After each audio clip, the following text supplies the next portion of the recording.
Em Baruque 3,5 diz assim: não queira lembrar as injustiças de nossos pais, ó Deus. Procura lembrar nesta hora o teu poder e o nome que tens, pois tu és o nosso Deus e nós te louvamos, ó Senhor.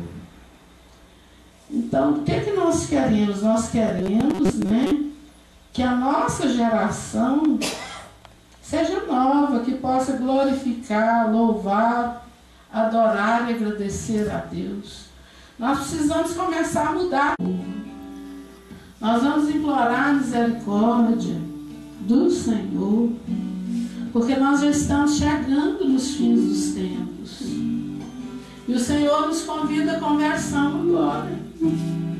É preciso que eu me converta, é preciso que você se converta para nós irmos para o céu. Eu quero ir para o céu. Eu tenho certeza que você também quer. Então está na hora de nós começarmos a mudar, sabe? Mudar de verdade. Não é só falar assim, eu vou mudar, não é mudar. Vamos começar a mudar agora. E vamos pedir a Deus essa graça da conversão. Nós vamos, outro dia eu ouvi a irmã falando que a conversão é um dom, sabe? É um presente de Deus.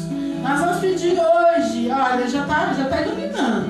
Nós vamos pedir hoje o dom da conversão. Nós vamos pedir